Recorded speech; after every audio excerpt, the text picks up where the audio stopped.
on ZingoTV channel 251. I am Cassie Wiseman, and this is the Wiseman Report, the very first WMMA live show, a platform where we love to shed light on our crazy beast, powerful ladies, such as the one we have here tonight. So excited. Please remember to download both the Barnbur and ZingoTV apps from the respective iOS and Android stores. It's both free, obviously, but please, after you download it, to remember to leave a comment and rate it. Now, ZingoTV is also available on Google Chromecast, Amazon Fire and Fire TV sticks, Roku and Roku sticks on all smart TVs from year 2016 and forward. Tonight, I'm joined by the beautiful co-host here and birthday girl, Miss Stephanie Fleming. Happy birthday. She is not only the birthday girl who's shining there tonight, but she's also a 3-time national champion. Yes, producers, I said she's a national champion and has fought for Canada twice at the Waco Games, once in 2017 and in 2019, and she is also the chief officiate for kickboxing and has coaching courses in kickboxing and boxing. And she's also a colleague of mine, as we are both massage therapists. So when she's not beating people up, she's also trying to help them. It's quite a catch-22 there in her life. And then she's also raising 2 beautiful daughters. Stephanie, how are you? Amazing. So excited to talk to Linda tonight.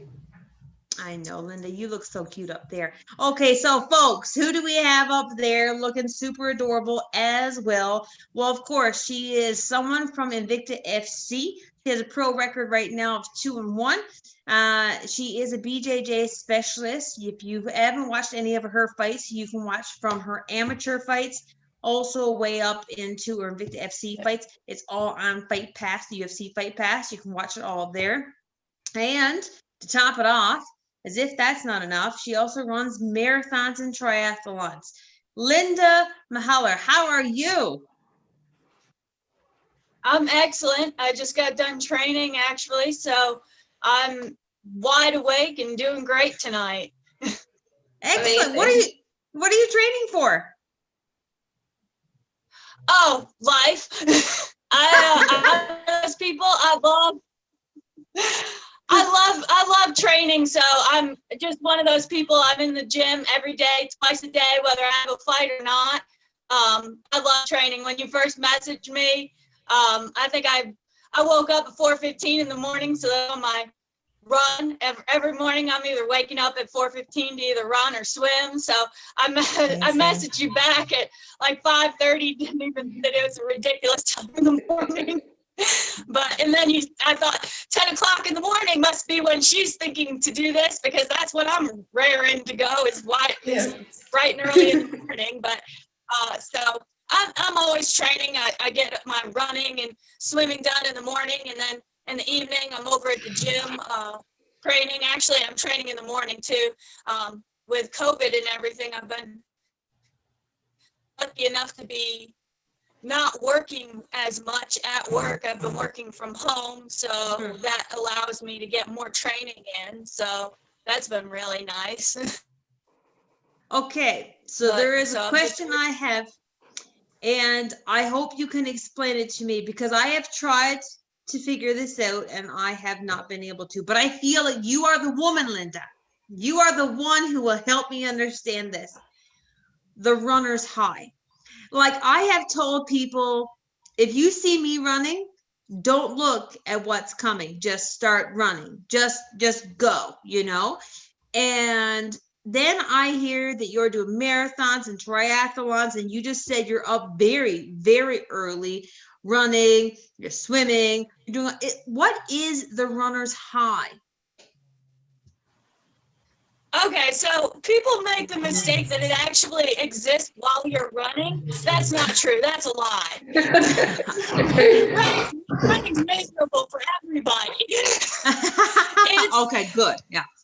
I started out as a runner before I got into grappling. Actually, it's cross training for my running. When you're a runner, that's a very lateral movement, and both of you are massage therapists. I regularly see a massage therapist as a distance runner. you guys are saviors to us distance runners, and you realize that you just do a lot of lateral movement. Distance runners are not like athletes. And I thought, I want to be a healthy athlete. And I'm not going to do cut drills like football players do and all these grapevines and stuff after I'm done lifting or something like that. It's just, you're lucky if you can get a runner to stretch properly for 15 minutes after a run. So I thought, what can I do that gives me lateral movement and will maybe make me a healthier athlete? So actually, my husband used to box a little bit, and I thought, well, he wants to get back in shape, and boxing at the time wasn't real popular like it is right now, so we found an MMA gym, and I found jiu-jitsu, and it really is. It's a sport that you move in all your body in all different directions, and I started to get into it as just cross training for my running. That's all it was. But I'm a competitive person, and I fell in love with this sport, and I wanted to compete. So I got into some local jiu-jitsu tournaments and stuff like that.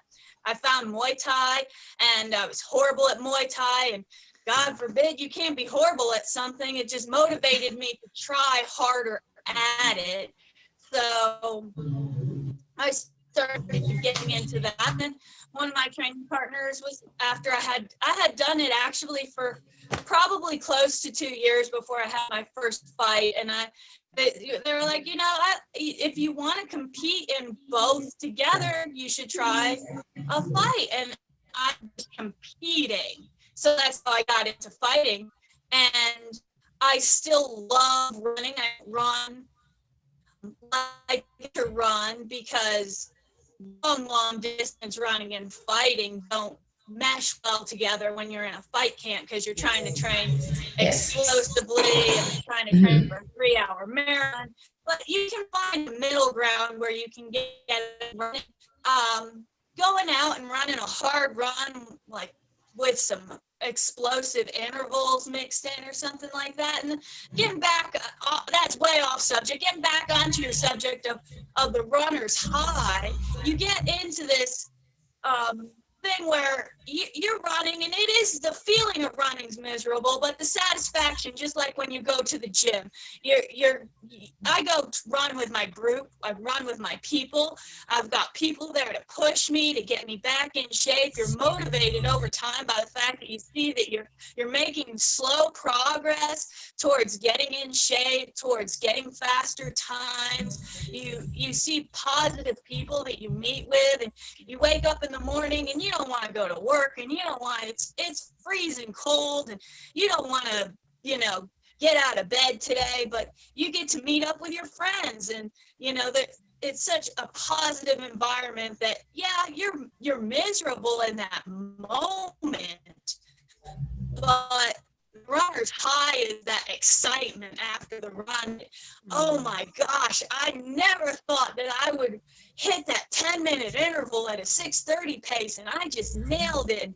My friend Wendy just helped me nail it, and you get so excited about that, and that's how I think that's what I think everybody feels at the gym too, is you've got those hard grappling rounds. Maybe you just hit a transition you wanted to hit, or you got through a day of fight camp that you thought you would make it, but your friends got good. It's all that similar feeling. You get that high after a good hard training session. Definitely. I think it's a matter of what sport you enjoy the most. So you've had that feeling. It's just, maybe you haven't had that feeling because you enjoy running, but you've had that high, that endorphins, exercising, after you've had a good hard fight camp day or something like that. So that's the runner's high. That's the feeling. It's just that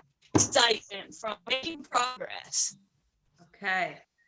Well, Definitely. there we go. That makes way more sense now, Linda. Thank you very much for that. Steph, you can go ahead.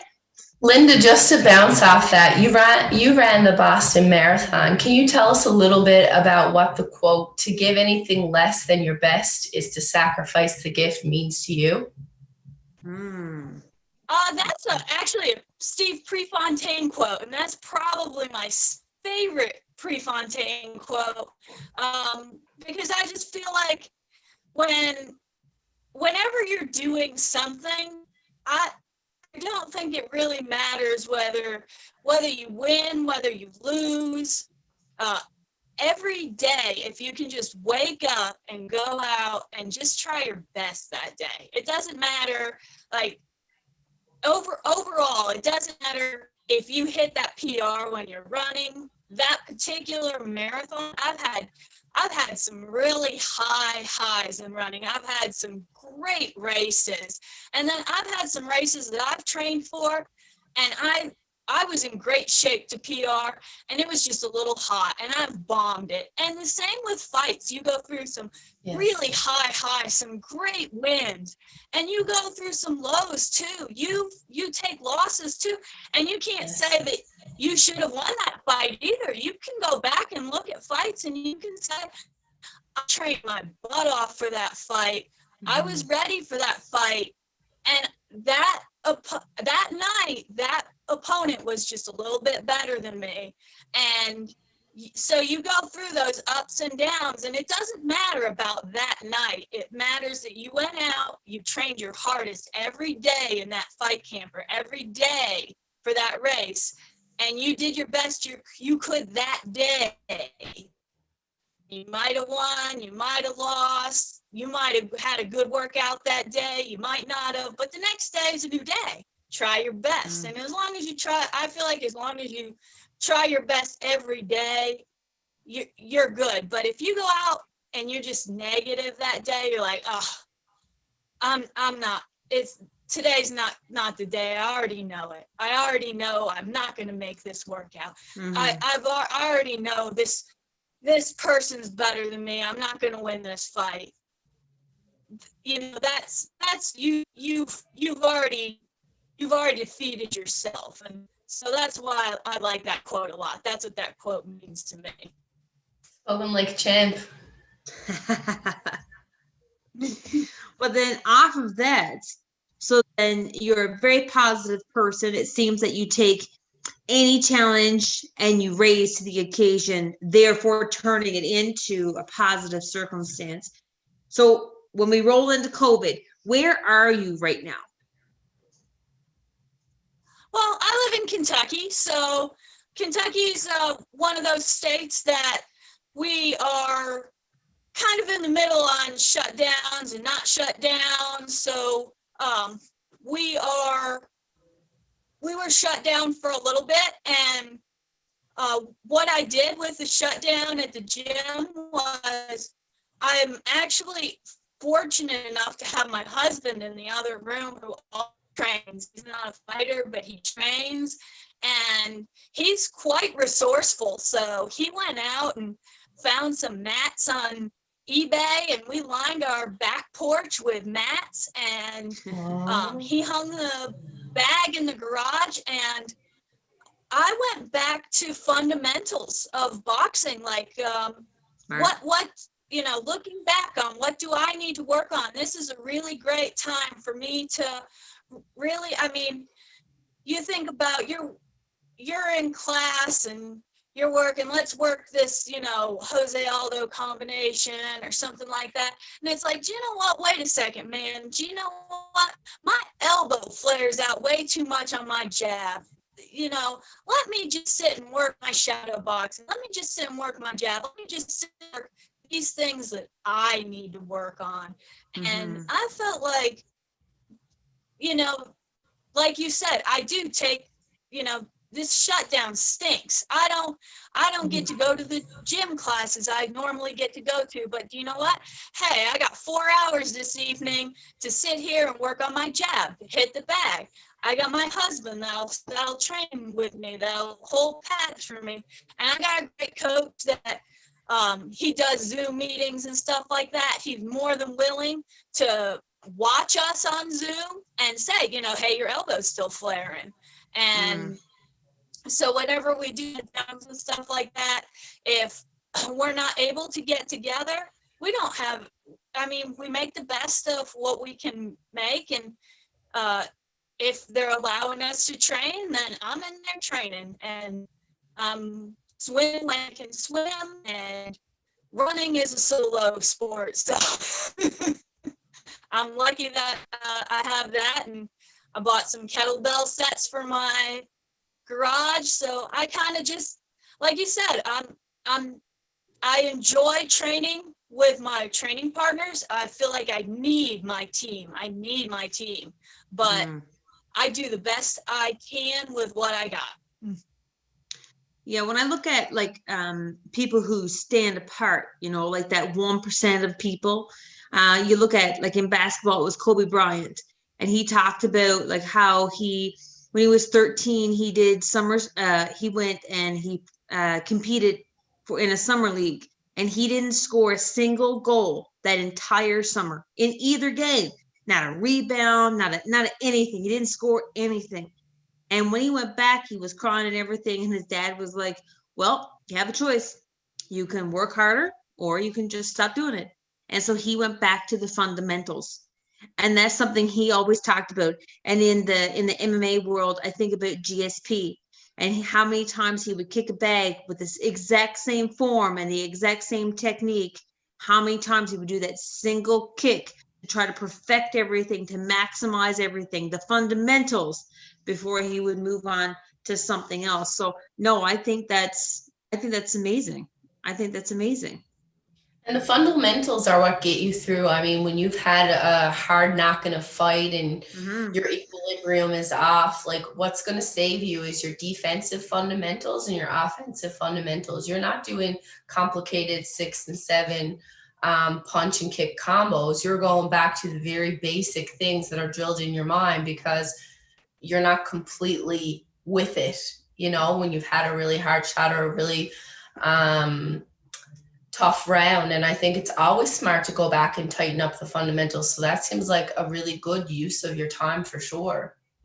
And it's amazing that you have such a great support system in your husband and in your coach that can keep you going, because you never know when your opportunity is right around the corner. Yes, definitely. I'm very, very lucky that I do have a great support system out here. Definitely. Over to you, Steph. So on top of being an amazing marathon runner, an amazing Invicta WMMA fighter, you're also a senior scientist with KD Analytical, and you work with the National Guard. Can you tell a little bit to the audience about how you balance everything in your life, how you prioritize things, and how you accomplish what you accomplish? Because to me, it's mind-blowing, and you're exactly the kind of woman that we want to have on this show. You're super inspirational, and more women like you need to be put in the spotlight, because what you're able to accomplish is mind-blowing. For sure. 100%. Thank you. It is difficult. It is difficult to hold on to a full-time job. I do get lucky that the job that I have is as a scientist or a chemist. So I work for the National Guard, and the company that I work for, KD Analytical, I kind of work a little bit by myself. They let me, as long as I get my work done, I have a free schedule. I kind of show up to work whenever I want, and I can leave whenever I want, as long as I get my work done and work about 40 hours every week. And so that is what allows me to kind of be like, oh, well, you know, if my training partner Gina is like, hey, Linda, you know, you want to roll at 3:30, and I'm like, oh man, but I don't get off work until 4, and then I'm like, well, hey guys, I'm gonna leave early. then I'll go in early the next day, or maybe I'll make it up the next week. So I get really lucky in that job. But to tell you the truth, I did work really hard to get to that point in life. I was in the Marine Corps for 4 years in order to be able to afford to go to college. I went to college. I worked my butt off to get a degree in forensic science, which also had built into it was a degree in chemistry, which got me that job. Then when I got that job, I finally had the time and money to start training. So I didn't get into training until later in my life, really, when I had more time. And still, even then, that's what kind of is the driving factor behind getting up at 4:15 in the morning. It's not because I love getting up at 4:15 in the morning. It's because if I want to run or swim and I want to train at the gym, I still have to work sometime in between there. So I have to get up at 4:15 in the morning, go for my run. I take a shower at work. I work for 8 hours. I get off work and I drive straight to the gym. And I work out at the gym for another 2 or 3 hours. I eat dinner and I go to sleep immediately so I can wake up at 4:15 in the morning the next day. So it does get really exhausting, especially when I have a fight camp, and a lot of those training sessions are really hard. And when I say, well, I get lucky, I'm afforded to be able to work from home now. Every other day I work from home because I have a job where it's not that I can work from home that much on my job, but that we can't have our entire staff quarantine. So we've broken it up into an A crew and B crew. So really, when I say, well, I get to work from home, doesn't mean that I get to sleep in on any days or I get to relax. It just means that I get to make more jiu-jitsu classes, because when it comes down to it, I am a professional fighter. So if I'm not working, I better be getting in as much training as I possibly can. So I still don't, it's still not time to sit around on the couch. Because I never know when it is going to call me. When it comes down to it, Exactly. 5 weeks notice. Usually you need 5 weeks notice, but to me that's not a lot of notice if I think I'm going to sit around on the couch and then fight Victor has a lot of high-level wild fighters. I'm not going to go from sitting around the couch to being ready to fight one of their high-level girls in 5 weeks. So I stay ready to fight. Smart. Well, you look at like a lot of the UFC event that's happening tomorrow. Like some of those fighters it's a 20-day turnaround. They just fought 20 days ago. There's several fighters there. So like if they did what a lot of fighters do, once they cut weight, they just balloon up. If they did that, there's no way they would be able to be on this card and to actually make weight. It's quite astonishing.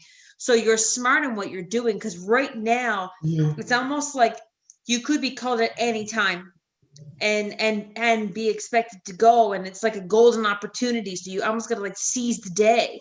So it's very smart in what you're doing. I'm wondering, okay, so amongst all of that craziness, I like as soon as I was like, you're a marathon runner, I immediately thought about like nutrition. And how do you keep a grasp on your nutrition and your recovery, considering you're such a runner, but also you have so much muscle, like you're sculpted. So like if I look at all of that, and then you have an 8-hour job a day on top of that, like how do you balance your food? Do you have a nutritionist or a dietitian? Like how do you take care of this?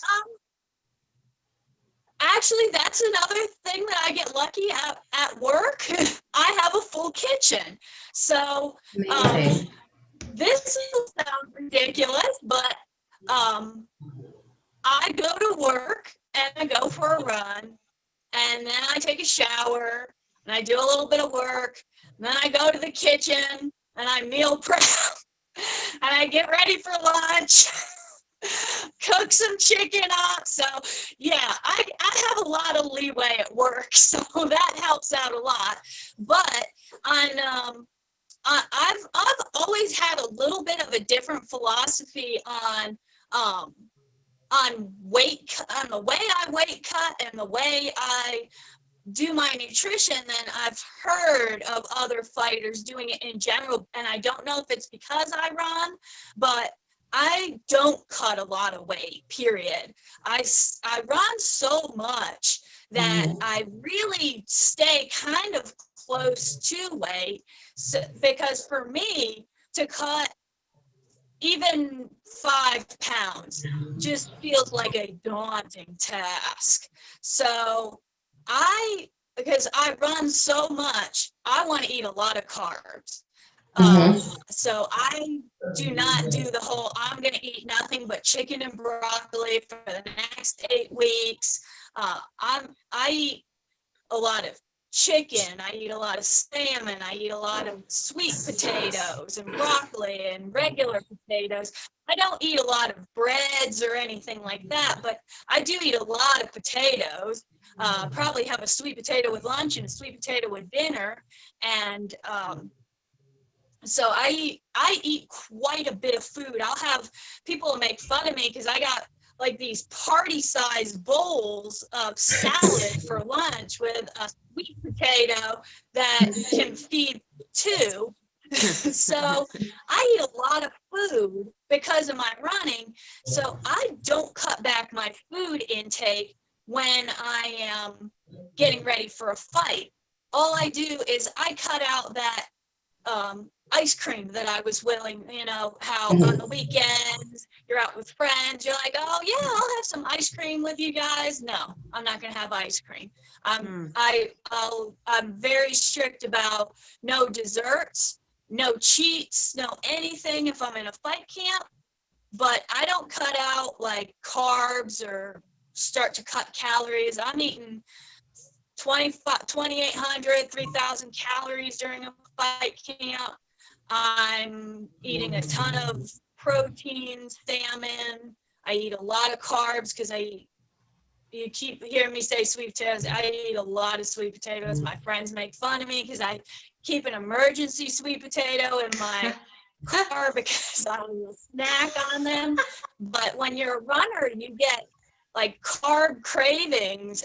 And so I don't cut a lot of weight. I will probably I'll cut down very slowly, and I gain a lot of weight because when you're running as much as I do, all those kinds of like pizzas and stuff like that, if you eat them a whole lot, they make you sick. I can't eat pizza before workout night or, workout day, or I can't eat pizza before a long run day. I can't eat because I don't want to get sick. I want to have a good workout. So I just kind of stick to a fairly healthy diet when I'm not in a fight camp, and I let myself relax and eat ice cream every once in a while with friends if we go out.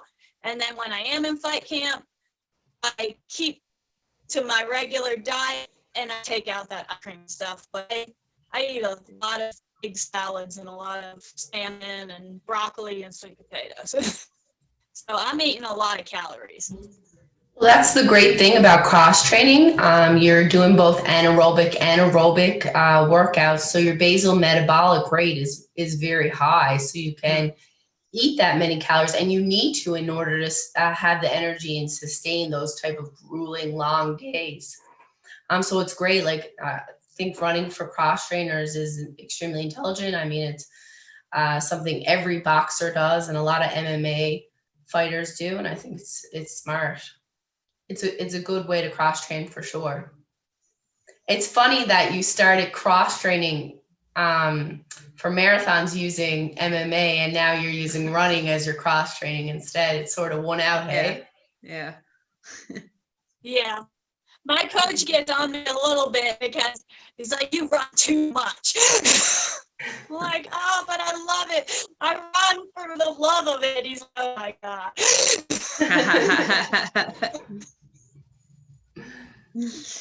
Steph, go ahead, your turn.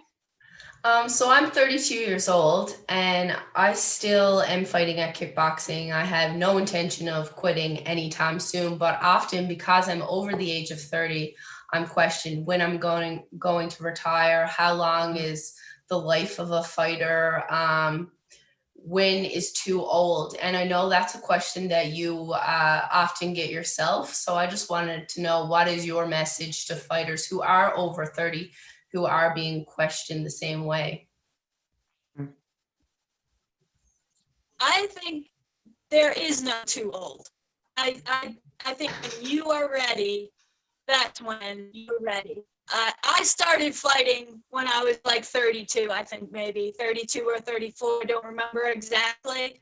But yeah, it had to have been 32 now thinking about it. But I was older when I started fighting, and I didn't really know where I was going with it. I didn't know if I had intentions of going pro or what I had intentions of doing. I just really enjoyed it.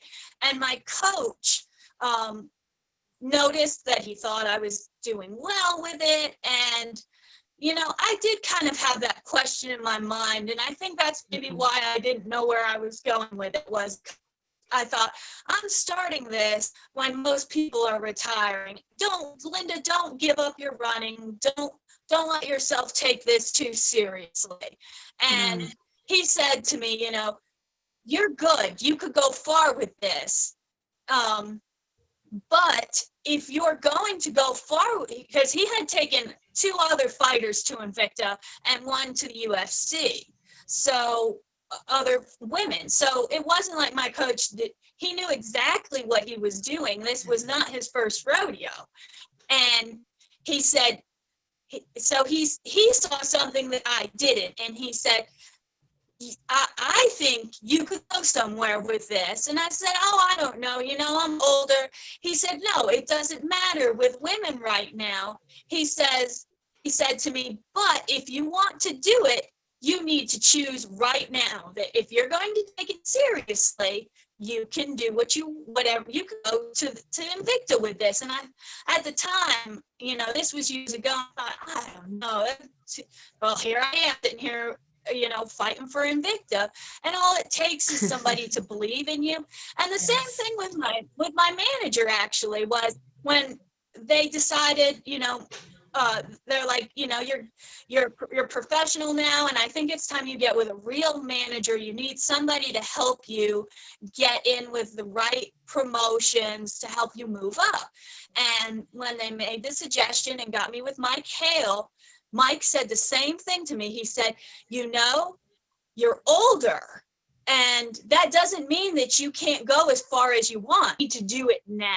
You need to make sure you're moving in the right directions, and you just can't play around.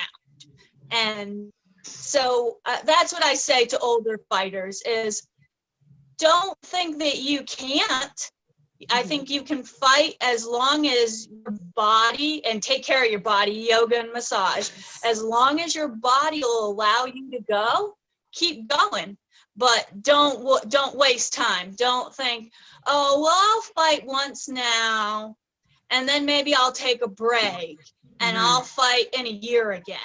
No, if you think you want to go to Invicta, if you think you want to go to Bell, and you're starting to get older, you're starting to be in your 30s, you need to go for it now. Because if you don't and you start to mess around, I do think that you're gonna let time slip away and you're gonna regret it. Yeah, I think like I've said many times before on this show, women are peaking at a later age. Like usually they say that for men fighters, 30 is when they're peaking. But I don't think that's true for women. I think women, you look at Holly Holmes. I mean, she's still killing it, and she's older than us. She's older than you guys, you know. And so when you look at the level that she's competing at and her age, and with the kickboxing beatings and things that she's done to that nature, women are peaking later because WMMA is still so new, you know. So women didn't know that this was even an option until later. And then, I mean, you know, we always got to put somebody else, or the kids or the family or the other person that we're taking care of. We're taking care of the parents. We're taking care of, you know, the women doing the nurturing thing. And so we tend to not take care of ourselves and do what we want to do till later, generally. And so, no, I think women are usually peaking at like 34, 35 before they're starting to peak. And then they still have more room to grow even after that. It's very true what you said, Linda, regardless of anything else. And this is true for age, of any age. If you don't take care of your body, it's just, like I tell all of my clients, If you play hard, it's almost like a math equation. If you play hard, on the other side of that equation, you need to recover hard. It has to be a balance. If you don't balance that out, eventually there's an injury, and it's just because you didn't do it properly. So yeah, no, I don't think age is anything to do with whatever. We lost her. Oh no. Oh, well, hopefully she comes back. Oh, she's coming back. Oh, Linda. Such an amazing person. Oh, she is sweet, eh? But anyways, yes, no, Steph, you're gonna kill it. And so is Linda. I don't want to hear this foolishness about age. Anyways. Well, that was one of the reasons I was so excited to talk to her. Yeah. Linda, are you there?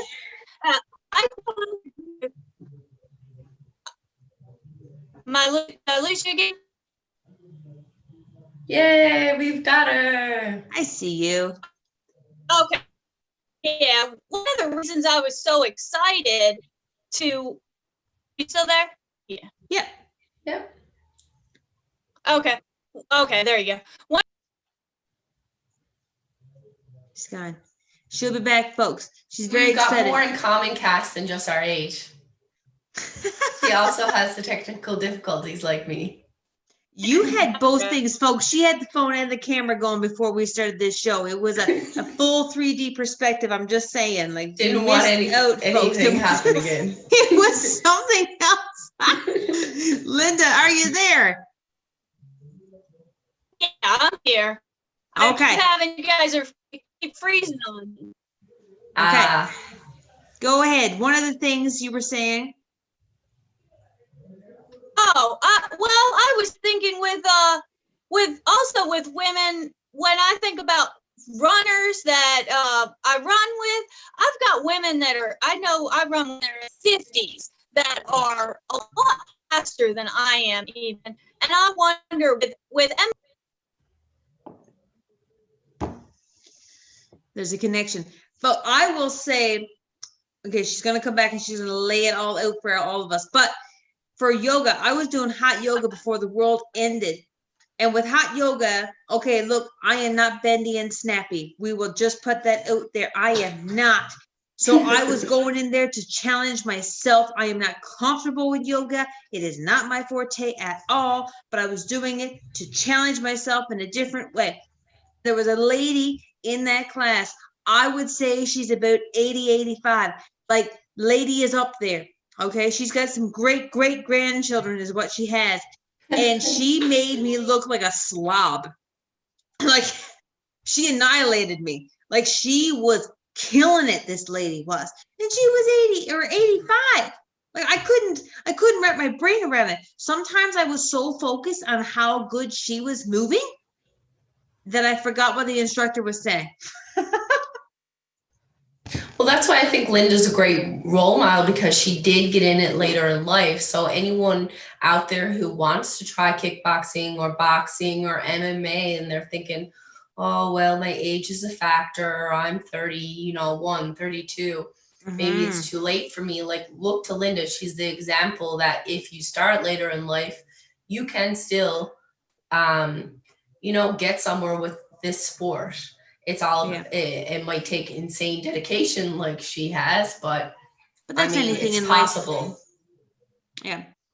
Linda, are you there? Yeah, I am. Okay. We have to go soon anyways. So what are some final words of motivation or like an encouraging word? Because you are an example to women, and you are one of the women that we wanted on our show because of, she's going to get it. We're going to get this.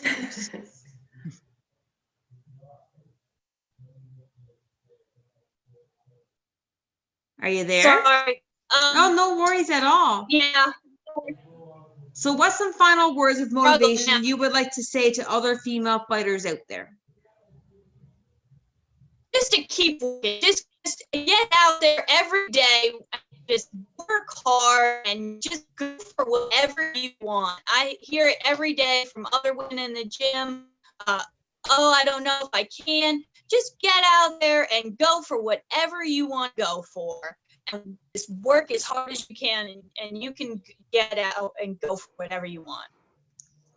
There we go. Thank you so much, Linda. Thank you for your patience with the technical difficulties. Thank you for coming on the show, and thank you so much for all the dedication that you put into your craft. Truly, she's got to get. But Linda, she is a star, folks. And she is someone to look out for in Invicta FC. So whenever there's a new fight coming up, Linda, if you hear me, I want you to come on the show. We want you back. Whenever you have a fight, we want you back, Linda. Definitely. We'd love to discuss our upcoming. Linda. Your story is amazing. Thank you very much. Thank you, guys. I appreciate it. Did you want to put a plug about your gym? Where is it you're working out to? Oh, yes. Thank you to my team at AFS Academy, 10th Planet Richmond, and huge thanks to Red Grappler Rash Guards. You guys make sure you get out there and check them out at Retro Grappler on Instagram and Facebook. They have some awesome retro 80s and 90s rash guards, and I personally love them. They're an awesome little small company, and they make. So folks, you heard that, okay? So go check out Linda on Instagram and on Facebook. Check out her club and check out the gym that she goes to and everything else. Because realistically, we are nothing without our team and without the people and the support behind us. And Linda is just one of many, many fighters and people in general, athletes in general, who are built upon that team base behind them. So check out her club, check out her gym, and find her on Instagram, and be sure to send her a like and a follow. And yeah, it's all about good support, Linda. So thank you very much. So everyone will be chiming into your group. At F109 10P. Perfect. Thank you very much, Linda. You take care. We look forward to seeing your next fight. Thank you, guys. I appreciate it so much. You're very welcome. Thank you. Good night, Linda. Good night. Oh, she's so awesome. I love those pure of heart, hard worker. I mean, she does make you feel very lazy, Stephanie. I will say that. She makes you feel very lazy. I mean, I think I do a lot. And then there's some people that I'm like, man, I don't know how many hours they have in a day, but whoa, that's a lot. That is a lot. Whoa. Linda is killing it. Yep, I totally agree. Amazing. But that's what you need. I mean, that's the kind of motivation and dedication that you need. And she's got it. And she realizes the kind of drive that it takes. Well, yeah, when you look at the next fight. Oh, me neither. She's ripped. She's completely shredded. I know. 5 pounds. Yes, she doesn't have 5 pounds to lose. She's completely shredded. When I look at women like her and Holly Holmes, like they're sculpted, you know, they're just like gladiator women. And Danielle, cardio for days with her running and everything else. Yeah, that's just amazing. I think and she's just coming off a loss, but I think like after having all this time, and you listen to the way she's talking, like I love how people look at this time, and I've decided I've been choosing to not say negative things about this year. And I'm saying it's been challenging. That's how I'm putting this year. It's a challenging year. Yes, there have been sucky parts about it, but that's every year. And but we can look at this year and say, you know what, this year has also made us to realize the things that we take for granted as well. And there's been many opportunities, such as Barn Burner, what we have here right now. Our opportunities like this here have come along only because of COVID. So yes, you can choose to look at the rainy side or the bright side, and I refuse. I refuse to look at the clouds.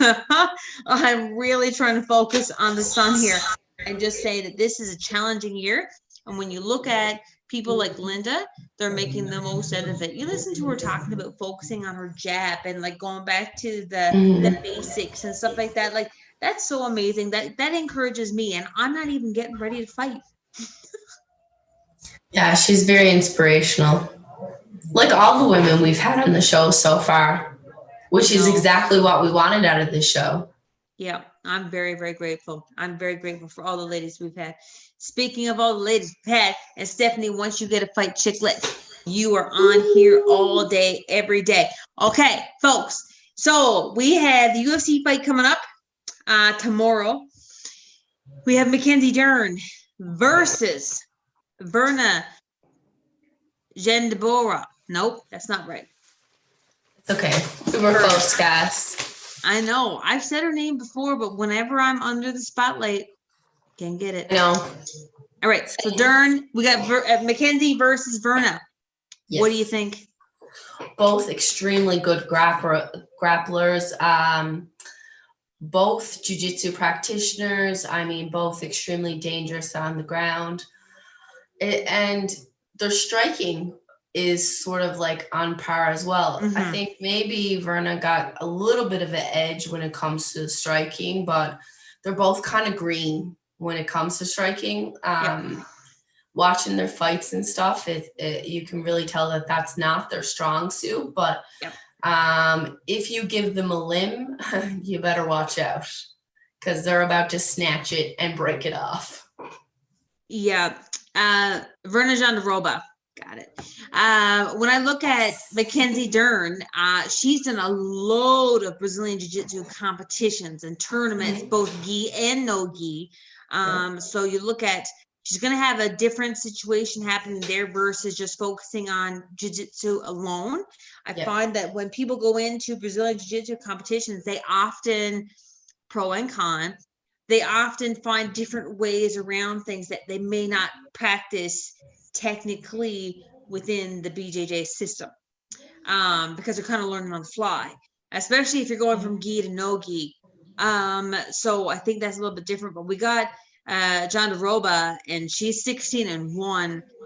She kind of reminds me of Khabib Nurmagomedov in how when she gets a hold of you, she's so strong, you know, and you can't shake her off to be able to get things going. I find Dern sometimes waits a little bit too much in the beginning. If she comes out quick, it's almost like whoever gets this thing going first, whoever gets their game going first, because this is going to be a jiu-jitsu chess match, folks. That's what this is going to be. Both are black belts, so it's not like we're looking at one as a beginner or not. Who do you think is going to take this?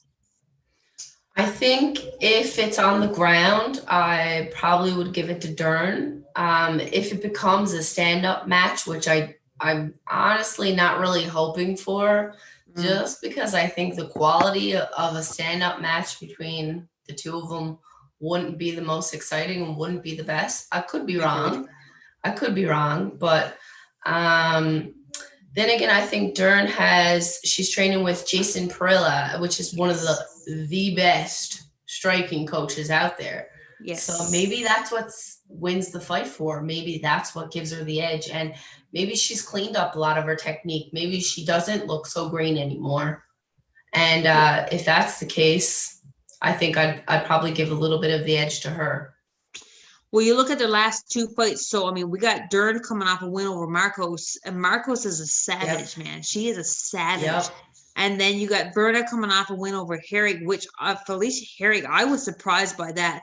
So was I. To be completely honest, I did not expect that at all.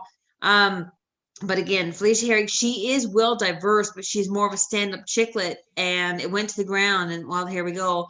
But I mean, I'm sorry. If I had to say who's a higher level competition, I would give Marcos over Herrig as a higher level competition. Mm-hmm. And Dern just came off of that win not that long ago. So, yeah, I think I'm with you. I think this is going to go to a decision because I think they're going to keep canceling each other out. But especially where Dern has been doing so many BJJ tournaments and everything, like I said, with the gi and no gi, as well as MMA and everything else, I just feel like she's been all over the place trying to get as much experience as possible in multiple different weight categories and stuff too. So, yeah, I think for that, I see this going to distance, but I think it's going to be a grappling clinic.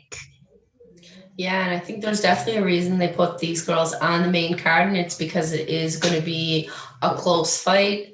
Fans love a good close fight.